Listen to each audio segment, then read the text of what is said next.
cette chaîne. Donc merci d'avance de vous abonner et de croire en moi. Bonne vidéo les gars. Je vous tenais à rajouter qu'on a atteint les 110 abonnés sur ma chaîne secondaire. Je tiens à vous remercier. Et également j'ai sorti ma toute première vidéo, donc elle date de 2 jours. Donc elle a fait 33 vues comme vous pouvez le voir. Donc si vous ne l'avez pas vue, je vous conseille d'aller la voir. C'est une compilation de toutes mes vidéos TikTok depuis des années. Il y aura des moments drôles et des moments beaucoup plus gênants. Forcément j'étais plus jeune. Donc voilà, j'ai quand même un peu travaillé sur cette vidéo. Donc ça me ferait très plaisir que vous alliez la voir. Bonne vidéo. Hey, salut tout le monde, c'est Rabox TV, j'espère que vous allez bien. Et aujourd'hui les gars, on se retrouve pour l'ASMR Astronomie numéro 3. Donc aujourd'hui je vais vous présenter l'exposé que j'ai prévu pour mon cours de français, où je devais présenter des trous noirs et des étoiles.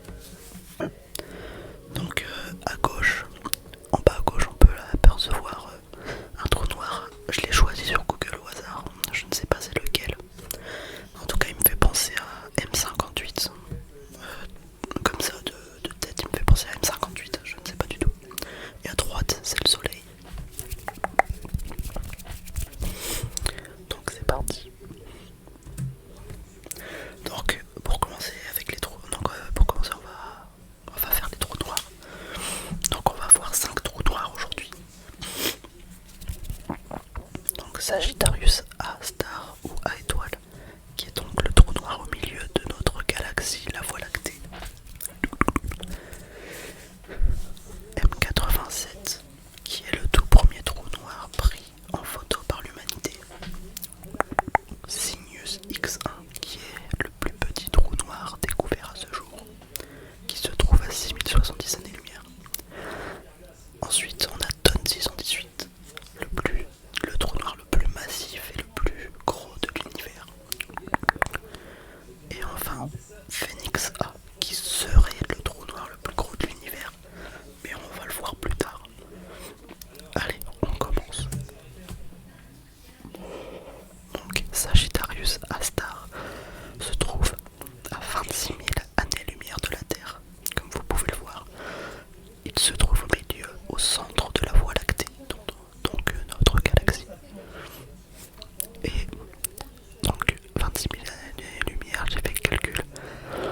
Donc le trou noir se trouve à 245 billions ou milliards, je sais plus exactement, je vais regarder.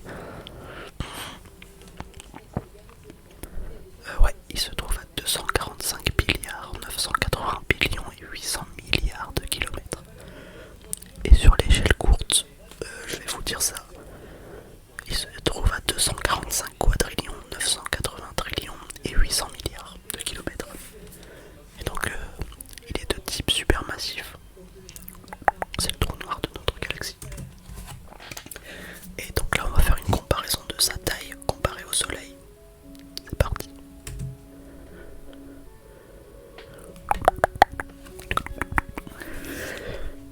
Donc voilà.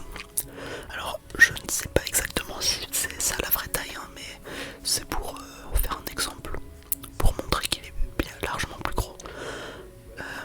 Par contre pour comparer, j'aimerais bien que ce soit pas le trou noir qu'on voit au milieu, mais imaginons que le trou noir c'est toute l'image, tout l'encadré. Imaginons que ça représente ça, et puis ça ira mieux. Voilà. Donc M87, alias Messieur 87. Donc ce trou noir se trouve à plus de 55 millions d'années-lumière de la Terre, soit que je regarde. Attendez. Il se trouve à 520 trillions 344 milliards de kilomètres. Ou alors sur l'échelle courte, il est à 520 quintillions de kilomètres. Il est de type supermassif. Il est donc au centre d'une galaxie, une galaxie qui elle-même s'appelle M87.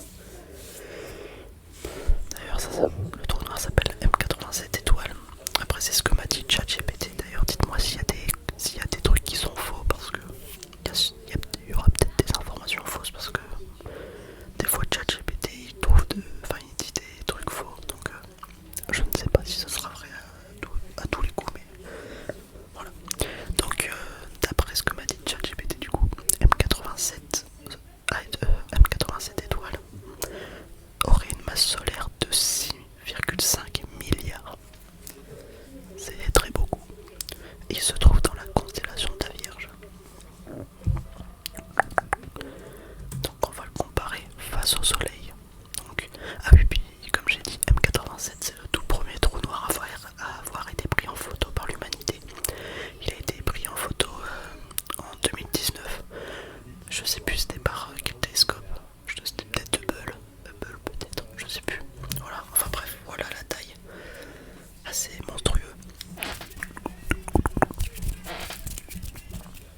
gros ça peut représenter ça à peu près.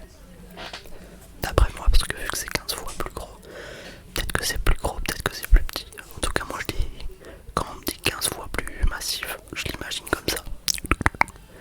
Et faut pas prendre en compte le trou noir qu'on voit au milieu de l'image, il faut prendre en compte tout l'encadré de l'image. C'était plus facile pour moi. Et là j'ai mis une petite couronne sur le nom Don618, le roi des trous noirs. Donc lui il se trouve dans la constellation du dragon, ça je le sais. Son type c'est un quasar, ou un quasar, je sais pas comment ça se prononce. Donc ça veut dire que c'est tellement, mais tellement massif que on appelle ça un quasar quoi. Parce que c'est un trou noir, c'est un genre de trou noir beaucoup trop massif quoi. C'est puissant. Dans mes souvenirs je crois que c'est ça. Donc, voilà. Il a une masse solaire de 66 milliards. Donc c'est pour ça que c'est le roi des trous noirs. 66 milliards de fois la masse du soleil, comparé à M87 qui était à 6 milliards à peu près. Là on a multiplié par 10 là environ. Donc il se trouve à 10 milliards et 370 millions d'années-lumière, soit 98 septillions de kilomètres à l'échelle courte, ou 98 trilliards. Alors attendez, je vais vérifier. Millions. Alors attendez, vous savez quoi je vais faire avec vous. Donc là on a millions, milliards, billions, billiards, trilliards. Je me suis peut-être trompé alors. Donc là on est sur du quadrillion. Je me suis sûrement trompé. Bien attendez. Millions, milliards, billions, billiards, trilliards, quadrillions. Ouais, pardon. Ouais, c'est 98 quadrillions de kilomètres. Je m'étais sûrement trompé la dernière fois. Ou alors c'est moi qui ai mis... Attendez, je vais vérifier. Donc millions, milliards, trillions, quadrillions, quintillions, sextillions, septillions. Ouais, bah non, je me suis pas trompé. Enfin, niveau échelle courte, on est sur 98 septillions. Donc échelle longue, on est sur du 98 quadrillions. Et pas trilliards. Donc ce que j'ai dit dans SMR Astronomie 2 ne tient plus. Je me suis trompé.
c'est observer son environnement, voir les étoiles tourner autour, enfin les objets célestes tourner autour, se faire aspirer. C'est en observant l'environnement du trou noir qu'on le détecte. C'est pour ça que c'est qu'une théorie. Donc là on va comparer sa taille face à Don 618. Donc de 66 milliards de masse solaire à 100 milliards, quand même un gros écart. Donc d'après moi ça pourrait représenter ça à peu près. D'ailleurs l'image que j'ai pris pour Phoenix A n'est pas forcément une vraie image. Quand j'ai tapé Phoenix A sur Google, je m'attendais pas forcément à tomber sur 1 milliard de photos vu que c'est qu'une théorie. Mais j'ai pris celle-là quand même. Donc si c'est pas Phoenix A, essayez de vous imaginer que c'est Phoenix A que vous voyez sur l'image à droite. En tout cas c'est bien Don 618 qu'on voit à gauche. Qui d'ailleurs ressemble au vaisseau spatial dans un film français là. Je dirais pas le nom mais voilà quoi. Donc ensuite on va passer aux étoiles. Et on va peut-être aller plus vite. Donc aujourd'hui on va voir 5 étoiles. Donc le soleil, Arcturus, Sirius A, UY Scuti et Stephenson 2-18. J'ai hâte de vous les montrer. C'est parti. Pardon. Donc le soleil. Donc le soleil c'est l'étoile au milieu du système solaire, dans la Voie lactée, dans le bras d'Orion. Donc c'est une naine jaune et c'est l'étoile la plus proche de nous. C'est notre étoile à nous quoi. Vu qu'on se situe dans le système solaire. Elle n'est dans aucune constellation vu que elle est dans le système solaire donc pas besoin de la regarder. Enfin pas besoin de lui donner une constellation. De toute façon il faut avouer que c'est l'objet céleste le plus voyant. Même la lune elle est moins voyante quoi. Donc on peut pas la louper. Et donc forcément sa masse solaire est de 1. Donc voilà parce que c'est le soleil. Donc quelle est la masse solaire du soleil? C'est 1 quoi. Pour le coup c'est logique. Et donc le soleil se trouve à 150 millions de kilomètres de la Terre.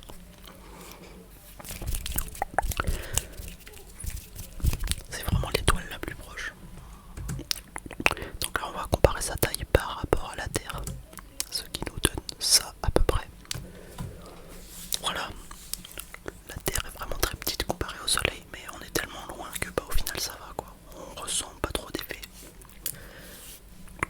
En fait là on est situé à l'endroit parfait.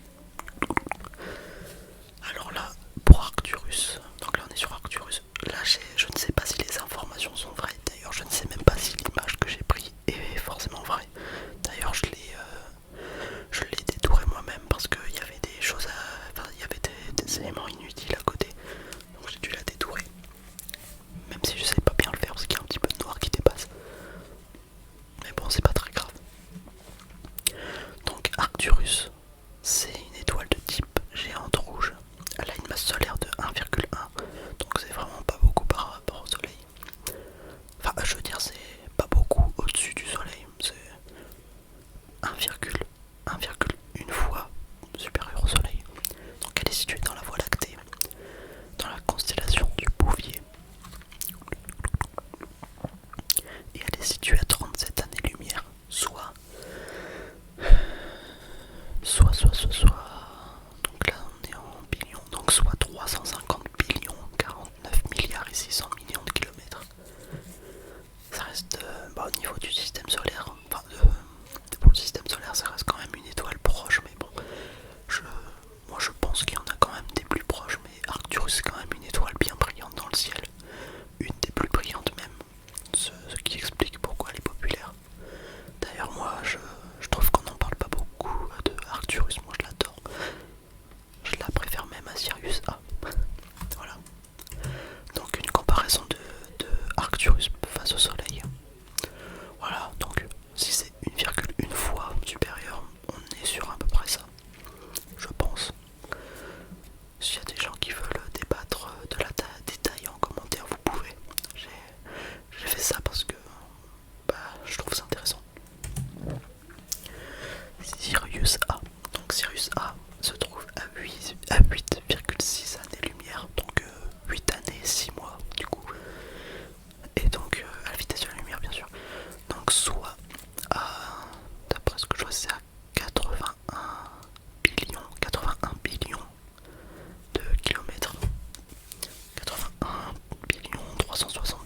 880 millions de kilomètres. Alors son type, alors d'après ChatGPT, elle est de type spectral 1.1V. Ça je connais pas ce type là, mais je connaissais pas, mais bon pas grave. En gros c'est une couleur blanche à bleu blanc et elle se situe sur la séquence principale de l'évolution stellaire. Voilà. C'est pour ça que sur l'image on la voit un peu bleuâtre, blanchâtre, etc. Elle est différente des autres étoiles. Donc celle-là elle a une masse solaire de 2,1. Donc elle est 2,1 fois plus massive que le Soleil. Donc c'est quand même bien le double, hein. Enfin c'est quasiment le double. Elle se trouve elle aussi dans la constellation du Grand Chien. Non, attends, comment ça elle aussi? Ah, je crois que je me perds dans ce que je dis. Enfin, elle se trouve dans la constellation du Grand Chien. Et elle se trouve également dans la Voie lactée. Et aussi pour son nombre en kilomètres, je crois que je t'ai pas précisé. Elle se trouve à, pour être plus précis, à 81 trillions de kilomètres sur l'échelle courte. Donc voici sa taille comparée au Soleil. Donc vu que c'est le double à peu près, je me suis dit que ça valait ça à peu près. J'espère que vous aimez cette vidéo. J'espère que mon exposé sera bien. Donc là on a UYQT qui serait une des étoiles, qui serait l'étoile la plus massive de l'univers. En tout cas c'est ce qu'on m'a dit. Donc elle se trouve à 9500 années-lumière. Donc soit 9500 années-lumière. Elle se trouve à peu près à 89 milliards je dirais. Ouais, attendez, millions, milliards, millions. Ouais, à 89 milliards 877 billions et 600 milliards de kilomètres. Ce qui vaut à peu près 89 quadrillions. Ouais, quadrillions. 89 quadrillions de kilomètres sur l'échelle courte. Donc son type, c'est une super géante rouge. Et elle a une masse solaire entre 7 et 10. ChatGPT n'était pas sûr, donc il m'a dit entre 7 et 10, j'ai dit ok. Parce que bon, je suis peut-être passionné d'astronomie, mais bon, je peux pas tout deviner tout seul non plus. Donc j'avais quand même besoin d'un peu d'aide. Et comme les infos sont peut-être pas forcément sûres avec ChatGPT, bah je ne sais pas. Donc moi j'ai mis que la masse solaire était entre 7 et 10 comme il me l'a dit. Et donc elle aussi elle se trouve dans la constellation du Bouvier, comme Arcturus, normalement. Et donc elle est située dans la Voie lactée. Donc voilà. Donc ce serait l'étoile la plus grosse de l'univers. Mais bon, je lui ai pas mis de couronne et on verra ça après. Donc là voici sa taille comparée au Soleil. Donc si c'est 7 à 10 fois plus gros, j'ai mieux su imaginer ça à peu près. Voilà. Et en vrai c'est quand même pas mal. Donc voilà, pour moi, le grand gagnant de l'histoire des étoiles, Stephenson 2-18. Bah, c'est mon étoile préférée maintenant. Donc elle se trouve à 18 000 années-lumière de la Terre, soit à 170 milliards, je dirais. 170 milliards et 294 billions et 400 milliards de kilomètres. Donc sur l'échelle courte, ça donne 170 quadrillions de kilomètres. Donc elle, c'est pas une super géante rouge comme UYQT, c'est une hyper géante rouge. Et elle a une masse solaire de 10. Donc là c'est sûr, elle a une masse solaire de 10. Voilà, donc là c'est sûr de sûr.